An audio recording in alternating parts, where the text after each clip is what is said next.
உள்ள இருந்துட்டு ஒன்றும் செய்ய முடியாது, வெளியில் வந்து பார்த்தா தான் எல்லாம் பிடிக்கும். நம்ம யூடியூப் சேனலை பார்த்து தேனியிலிருந்து செல்வி அவர்கள் வந்திருக்காங்க. அவங்கள நம்ம சேனல் சார்பாக வருகன்னு வரவேற்கலாம். இன்றைக்கி பார்த்தீங்கன்னா அவங்க வந்து இந்த பிளேட் எப்படி செய்யறதுன்றத தெரிஞ்சிடலான்னு ஒரு ஆசையில் இருக்காங்க. இவங்க ஆல்ரெடி பார்த்தீங்கன்னா பேப்பர் பிளேட் பண்ணிகிட்ருக்காங்க. அவங்களுக்கு இந்த தொழிலை எப்படி செய்கிறதுன்னு சொல்லி தரலாம்.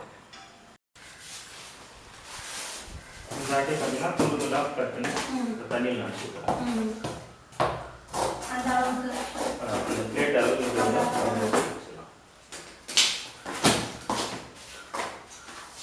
தண்ணி பாடுறதுனால ஒன்றும் இல்லைங்களா? வீட்டுக்கு கரண்ட் இல்லையா? அதெல்லாம் ஒன்றும்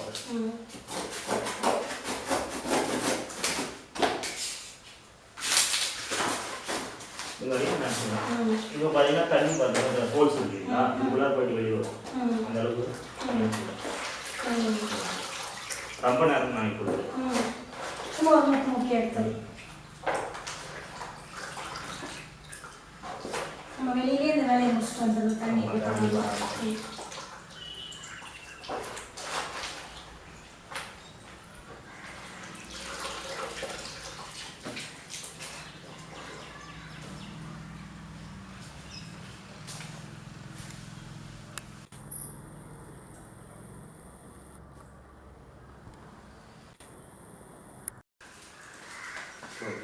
இது நிழல் காய்ச்சல் தான்.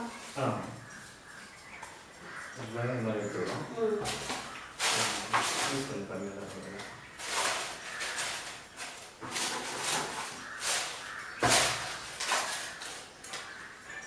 அந்த இடத்தை திருப்போம்.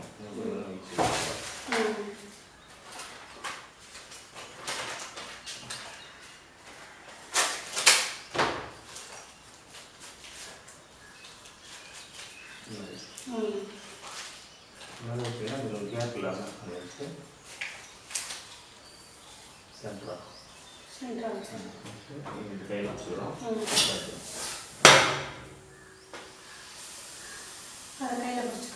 இது வந்து எதுனா இதை ரிமூவ் பண்ணுறது ஒரு சில டைம் இடிக்கும், டக்குன்னு வந்து அடிக்கும். அது வருஷம் ஒரு கை பிடிச்சிட்டு ஏறணும். இப்போ வந்து ரிமூவ் பண்ணுறது வந்து இதில் அழுத்தணும், கால் வந்து லைட்டாக அழுத்திக்கணும். ரிமூவ் பண்ண கடல் வந்து மேலே வந்து முடியல.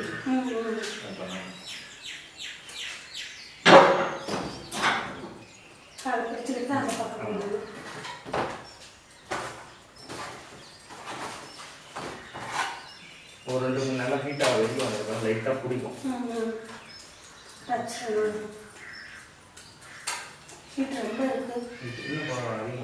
அதிகமாச்சுன்னா உங்களுக்கு இந்த கட்டிங்லாம் வந்துடும். ஹீட்டாக கொஞ்சமாக இருக்கும்.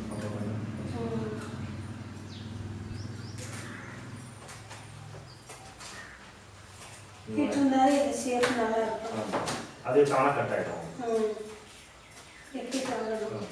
நீங்கள் அடிக்கிறீங்களா?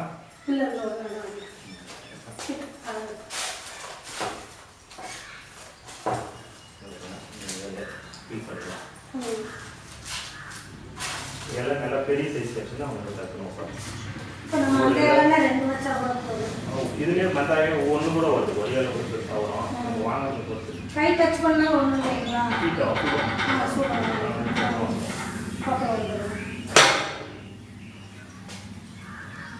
ஒரு நிமிஷம் இருக்கணுமா? நல்லா ஹீட் ஆகிடுச்சுன்னா டக்கு டக்குன்னு எடுத்துக்கலாம். அவங்க ஹீட் அதிகமாக இல்லை.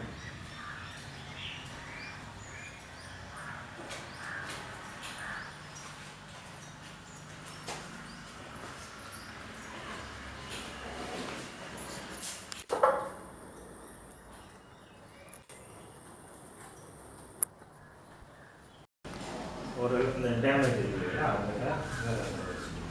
இது மேலேயே வச்சிங்கன்னா பிடிக்காது.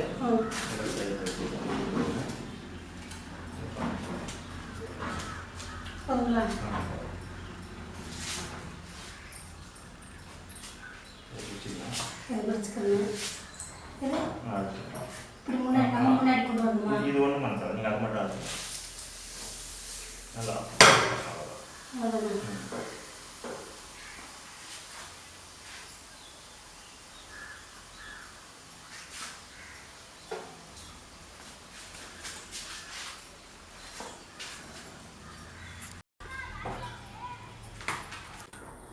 சுற்றி அப்படி கட் பண்ணலாம். இது கத்திரிக்கோல்லே கட் பண்ணுங்க, ஈஸியாக வரும்.